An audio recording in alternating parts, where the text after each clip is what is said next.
a wild goose chase. There we go. Two-man knockup. Go! Oh! He finds Yarden! Oh my god. Soren XD dodges the charm as well. Gets pushed around by AOD. He will die, but you know what? Super worth it. Det er jo en drøm, som jeg udlever lige nu.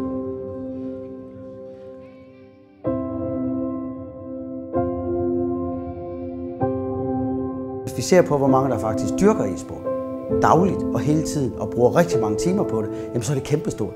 Så er der ikke nogen sportsgren, der kan måle sig med e-sport i virkeligheden. Man kender dem, der spiller. De er helte. Det er så stort for min bror, det betyder så meget for ham, så jeg er så nervøs på hans vejen. Made a mistake there. That was a complete letdown here. This is all hyped up about the base race, and it's actually Copenhagen who's pushing up. Det her, du laver, det er simpelthen bare, det anerkender jeg ikke. De er skuffet over, at man bruger tiden til. Jeg har ikke taget ham alvorligt nok. Det kan jeg godt sidde med den fornemmelse i dag. Issues dealing with the split push from Fnatic. It's gonna get even worse. Oh, Messi time. Walleye caught out, pounced on there. Peke has to hit the Zhonya's early on though. He tries to get away. Is he gonna be taken down? He will. The explosive cast comes in. Reckless took down.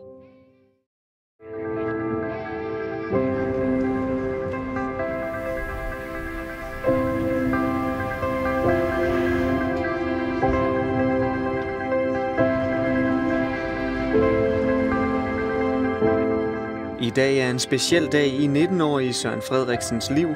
Han tager afsked med hjemmet i Sønderborg for at flytte til Tyskland. Jeg er meget nervøs.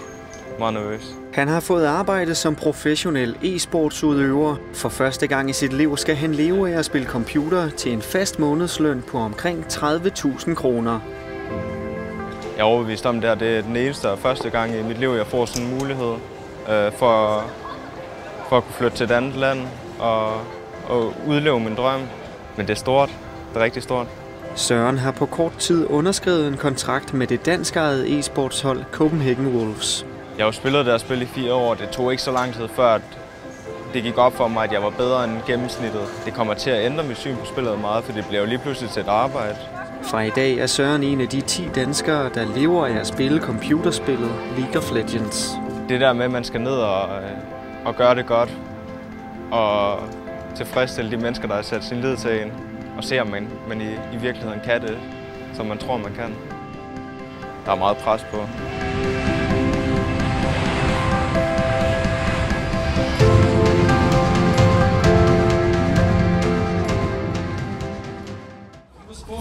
Selve ordet e-sport er en sammentrækning af ordene elektronisk og sport.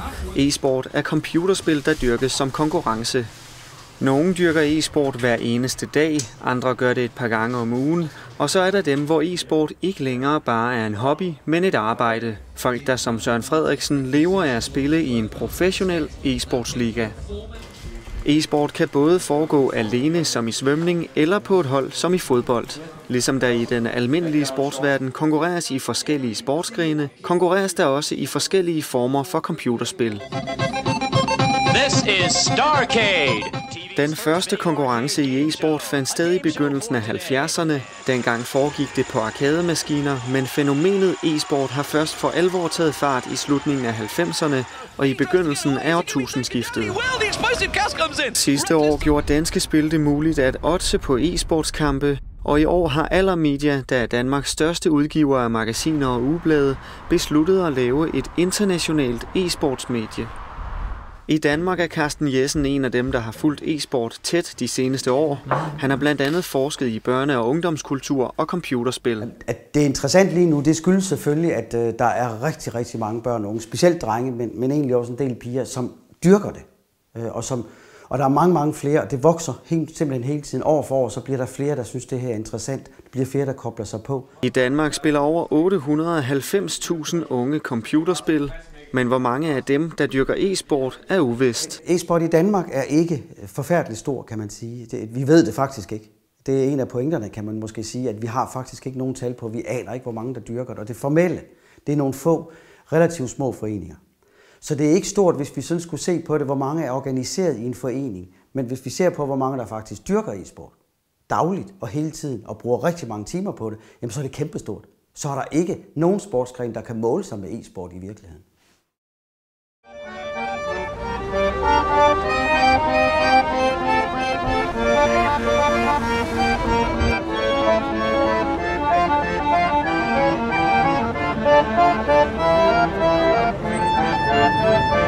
Søren er en af de få, hvor e-sport er blevet til mere end en fritidsinteresse. Han er flyttet ind i et såkaldt gaminghus lidt uden for Køln. Her bor han med sine 4 holdkammerater og kolleger. Herinde sover jeg, der, og der sover vores toplaner. Det er her, han spiser, sover og ikke mindst træner hver eneste dag. Det kræver utrolig meget tid og energi. Du tænker stort set ikke på andet end spillet, altså det har du ikke tid til, eller overskud til. But this is technically where all the magic happens. This is probably the most important room in the house for a professional gaming team. Sørens holdkammerater kommer fra Schweiz, Bulgarien, Polen og Holland. Mijn haar is zo goed als droog. De er alle sammen flyttet til Tyskland, fordi det er her kampene i den professionelle europæiske liga bliver spillet. Det går godt med at bruge, og det kan da godt knibe lidt med at få mad og holde en ordentlig døgnrytme og sådan nogle basale ting, men ellers så går det fint. Copenhagen Wolves, som Søren er ansat hos, har haft en dårlig sæson.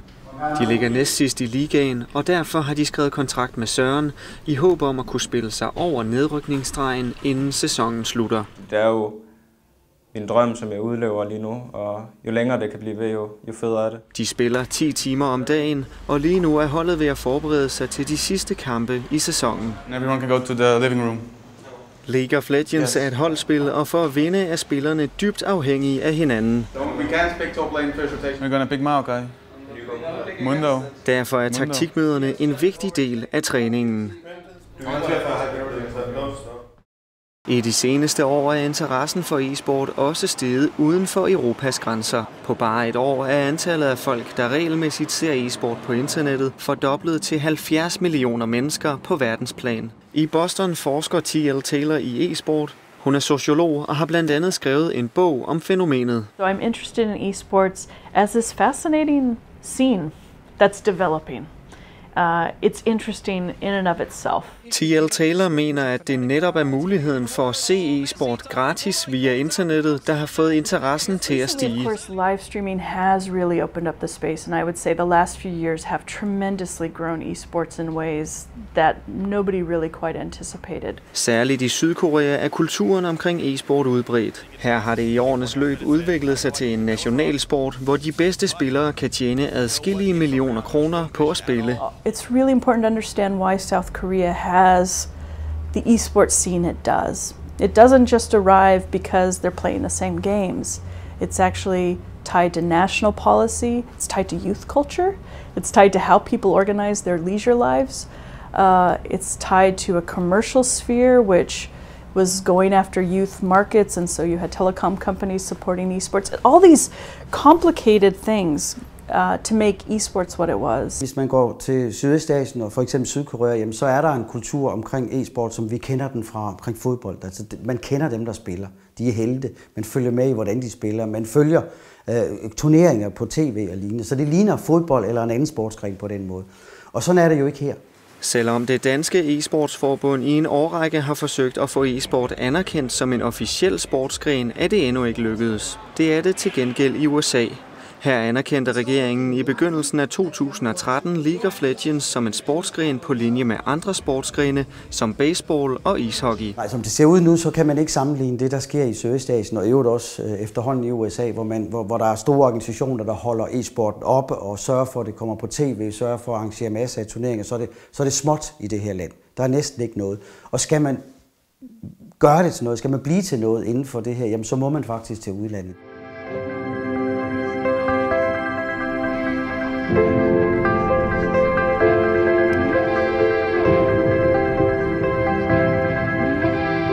Før Søren rejste til Tyskland, boede han her i Sønderborg med familien. I aften er de samlet for at se Sørens første kamp som professionel.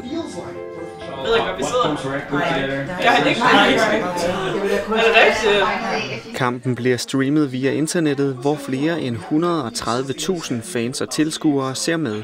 Vi er også spændt på hans vegne, om det kommer til at gå godt.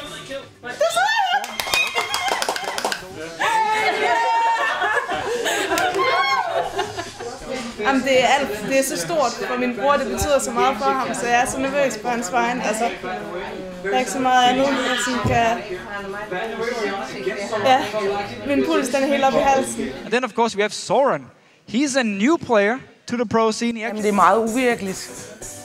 Også fordi jeg synes, nu har han siddet inde på sit værelse, og jeg skulle have play ham for at komme ud, spise aftensmad og sådan noget. So we are jumping into game for number 3 of the day between Fnatic and the Copenhagen Wolves. This is Soren's first game. We need to see how he handles the pressure. Kom så! Kom så! Kom så! Right range, right range.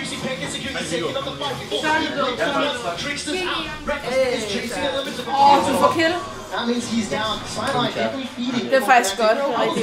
So the Copenhagen Wolves with a very strong start to this game. Vi kan se, hvor langt de er oppe på banen. Ja. Triple kill. The overload follows through, and Soren with his first kill of the LCS. I also want to highlight, it's the new players for Copenhagen Wolves that are shining. Soren, 3-1-0. Broken det er bare så spændende, men det kniber jo med at kende reglerne, men jeg må sætte mig mere ind i det. Men det er da spændende. Fnatic are playing out of their minds. That is a 7. Der sker rimelig mange ting på mappet lige nu, og det er mest fordel for modstanderne. At this point. Simply Fnatic outplaying Copenhagen Wolves. Fnatic obliterates the new look Copenhagen Wolves. Selvom Copenhagen Wolves fik en god start, ender de med at tabe kampen. Men det var jo helt overvældende og sjovt at se Søren. Ja, det var det. Men det var ærgerligt, de ikke vandt. Ja, det var frygteligt ærgerligt. 3 weeks.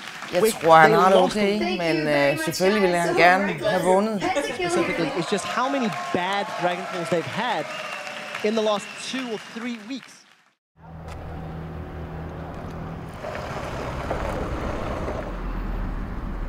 Han står der med den orange hat. Ja, mest hat på. Og der vandt de en turnering. Søren har i mange år brugt meget tid foran computeren. Bare de seneste 4 år har han spillet mellem 5 og 10 timer hver eneste dag. Han har brugt rigtig mange timer, og han har brugt mere, end jeg ved.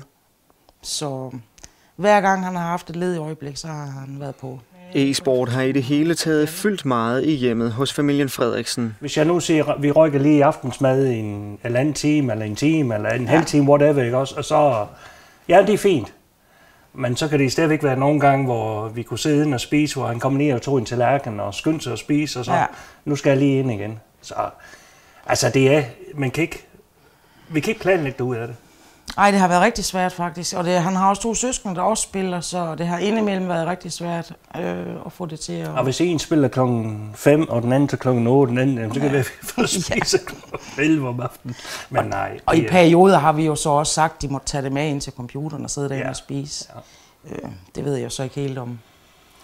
Det har været svært for os, faktisk. For bare 3 måneder siden havde de aldrig forestillet sig, at hele familien skulle samles i stuen for at se en e-sportskamp. Det var først, da Søren stod med en kontrakt i hånden, at hans mor og stedfar begyndte at tage det alvorligt. Jeg synes jo, at sidde og spille på computer, det er meget asocialt. Og det er meget sådan, man sidder med sig selv. Og det er nok også det, der har bekymret mig allermest med Søren. Det var, at jeg synes, han sad inde på det værelse hele tiden, og kom aldrig ud, og snakkede aldrig med nogen. E-sporten har fyldt så meget, at det til tider har været en udfordring at få hverdagen til at hænge sammen. Jeg har sådan, at det er i orden at have en, som jeg kalder en fritidsinteresse, men altså, at når der er ting, der skal laves, de daglige ting, som en opvaskemaskine, eller gå en tur med hunden for eksempel, eller, jamen, hvis man spørger, kan du... Jamen, jeg kan gøre det lige om en anden times tid, for jeg skal lige være færdig med spil. Der kan jeg ikke få i mit hoved, at det kan ikke være rigtigt. Altså, hallo? Altså, hvad vigtigt er, at du skal spille den der, eller min hund, der skal ud og gå en tur, mens jeg laver mad?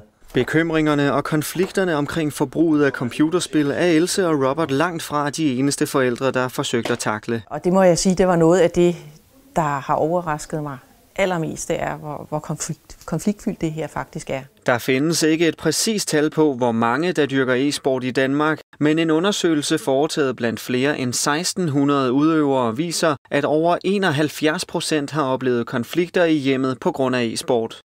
Anne Bruus fra Roskilde Universitet har netop skrevet en Ph.D. om unge og computerspil. Her afdækker hun unges forbrug af computerspil i hverdagen. Jeg tror, det handler rigtig meget om at computerspil ikke er anerkendt som en fritidsaktivitet. Normativt er det simpelthen ikke anerkendt, at spille rigtig meget computerspil. Ifølge undersøgelsen oplever over halvdelen af de adspurgte, at forældrene kun accepterer deres interesse for e-sport lidt eller meget lidt. 13% af de adspurgte oplever slet ikke, at forældrene accepterer det. Normalt har forældre for eksempel meget svært ved at anerkende, at det her kan være særlig spændende. Altså computerspil bliver betragtet som noget, der er spild af tid. Noget, man bliver dum af, det har man talt om i lang tid, og noget, man måske ligefrem oven i købet, kan det være skadeligt for en, hvis man spiller for meget computerspil. De vil måske hellere have, at deres barn går ud og spiller fodbold, eller spiller musik, eller noget andet, som sådan mere, altså sådan fra forældregenerationens side, måske er mere anerkendt som en, om man så må sige, rigtig fritidsaktivitet. Carsten Jessen mener, at netop forældregenerationens manglende viden og anerkendelse er en af e-sportens største udfordringer lige nu. Først og fremmest, fordi det går ud over dem, der dyrker det. Det er klart et problem, at hvis man ikke får støtte til det, man foretager, hvis ikke omgivelserne anerkender en, hvis ikke de bakker en op og siger, at du er god, og lægger mærke til, at man er god, jamen så udvikler man sig ikke, så holder man op med det. Og hvis man ikke får den anerkendelse, når man sidder og spiller e-sport, selvom man måske nærmest er på verdensklasse-niveau, jamen så er det selvfølgelig et problem. Vi skal afsted. Vi skal køre til LCS-studiet. I aften skal Søren og hans hold spille en af sæsonens vigtigste kampe. Taber de, ryger de ned i nedrykningsspillet, og sker det, risikerer de at ryge helt ud af den professionelle liga. Vi har snakket lidt om det, og jeg tror, vi har nogenlunde idé om, hvad der skal ske.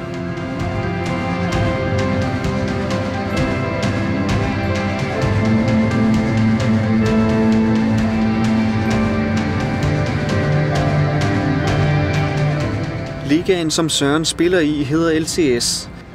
Hver weekend tager han og holdet ind til LCS-studiet i Køln, hvor kampene bliver spillet.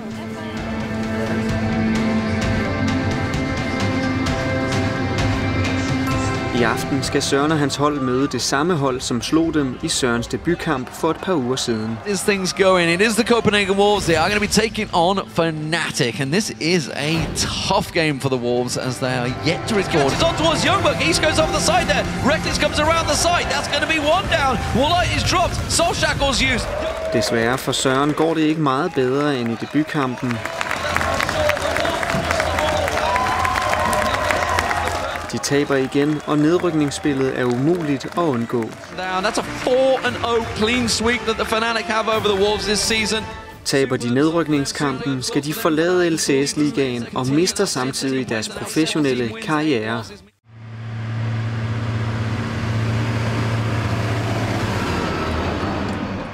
Når man så er færdig med Google Docs-dokumentet, må man gerne sætte sig sammen med 4 andre og spille på den betingelse, at man lige får sat noget kommunikationsværktøj op på en eller anden måde. For de sidste gang der var der nogen, der var ved at blive døve til sidst, for det blev råbt rimelig meget.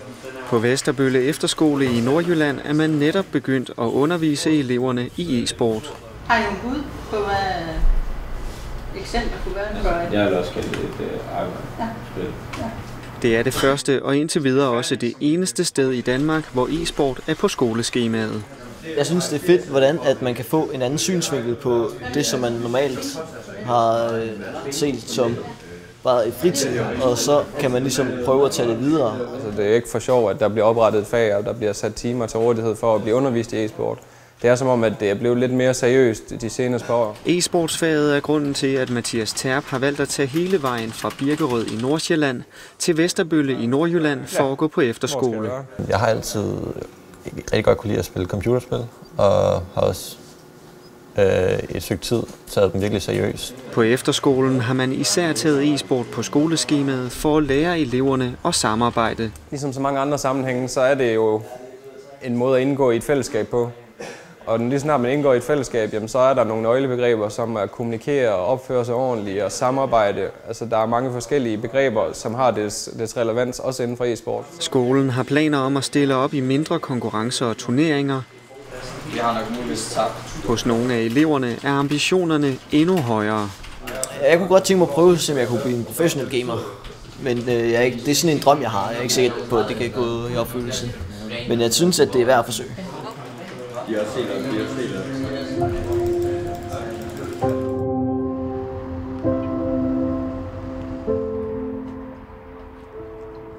Jeg har ikke taget ham alvorligt nok. Det kan jeg godt sidde med den fornemmelse i dag, at jeg har ikke... Jeg har simpelthen ikke vidst, hvor stort det var, og hvor meget det betød for ham. Og det kan jeg jo af gode grunde ikke vide noget. Han har jo heller ikke involveret mig, fordi jeg ikke anede, hvad det var. Han har jo til tider spillet så meget, så jeg har da været bekymret også. Og tænkt, om der var noget andet i vejen, ikke? Fordi jeg har ikke kunne forstå, hvad der foregik. De mange timer ved computeren bekymrer mange forældre, og derfor får Center for Ludomani flere henvendelser om ugen. Henvendelser, der lander på Johan Eklunds bord. Han er internetpsykolog og arbejder med konflikter mellem især børn og voksne, når det kommer til computerspil og e-sport.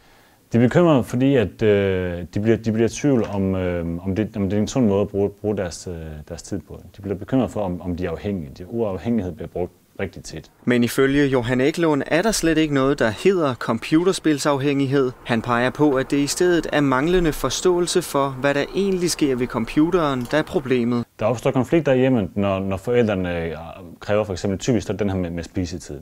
Nu skal vi spise, nu skal du væk fra skærmen, så bliver computeren slukket, eller nettet bliver slukket. Så er der en kæmpe konflikt, fordi måske var man sammen med sit hold i en anden vanvittig vigtig kamp, som bliver afbrudt, og nu taber ens hold på grund af det her. Center for Ludomani har i år oprettet kurser på forsøgsbasis for at hjælpe forældre med at forstå, hvorfor børnene bruger så meget tid på at spille computer, og hvornår man som forældre skal være bekymret. Blandt de 1600 adspurgte i vores undersøgelse oplever 24% konflikter med deres forældre hver eneste måned, 25% oplever det hver uge, og 5% har konflikter hver eneste dag. For forældre-barn-forholdet er det jo ikke særlig konstruktivt i hvert fald, at man altid får at vide, at det her, du laver, det er simpelthen bare, det anerkender jeg ikke. Jeg synes, det er urimeligt, og jeg synes, du bliver dum af det, og alt muligt andet. Det er jo, det er klart, det er jo ikke noget, der styrker selvtilliden specielt meget. Det er at gøre børn en virkelig dårlig tjeneste, kan man sige.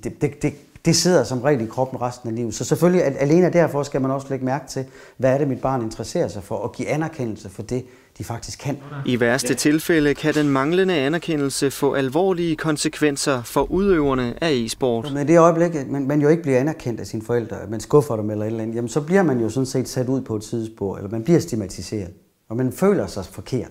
Uanset hvad du lavede, altså hvis det ikke bliver anerkendt, hvis du samler på sommerfugle, og folk synes, at det er en mærkelig ting at gøre, så vil du få den samme fornemmelse af at være lidt anderledes og lidt mærkelig. Altså. Så det her med den sociale anerkendelse, den er rigtig vigtig. Men det er noget af det, der giver baggrunden for senere store problemer mellem forældre og børn. Det er, at forældrene og børnene ikke har kunne forstå hinanden, og hver især fra børnenes side, altså ikke føler sig anerkendt af forældrene.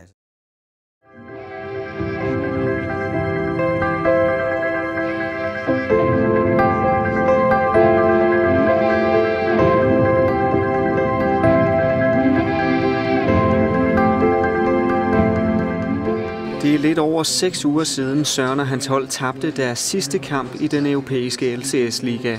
Siden har de trænet intenst for at blive klar til den altafgørende kamp i Los Angeles. Her skal de spille om at få lov til at blive i LCS-ligaen og dermed beholde deres professionelle karriere. Vi skal vinde, ellers er vi ude, og så skal vi hjem og leve normalt liv igen. Hvis man har en dårlig dag, så er det slut. Soren XD, when he was picked up on the Wolves, he didn't even make a ripple. He wasn't the turnaround that they were looking for. He will have to step up today if he's going to match with Vivian. So far, he's fallen short. Jeg ved ikke, om man tvivler på sig selv, men man stiller i hvert fald spørgsmålstegn ved, hvad man har lært og hvad man har trænet i så lang tid, om det er godt nok. Copenhagen Wolves could take it immediately.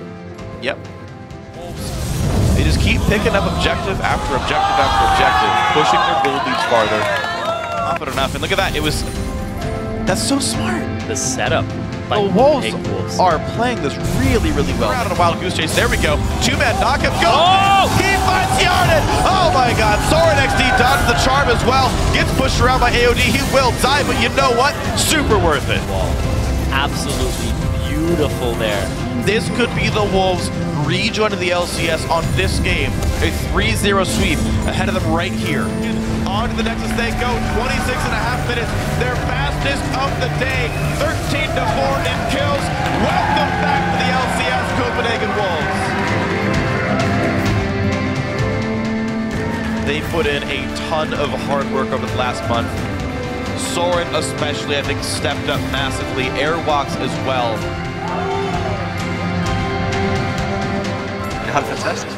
Det er en fantastisk fornøjelse. Ja, folk de er fuldstændig udkørte nu her, også efter. Det har krævet utrolig meget. Jeg er træt. Jeg glæder mig rigtig meget til at komme hjem. Jeg er glad for, at vi klarede det så godt, som vi gjorde.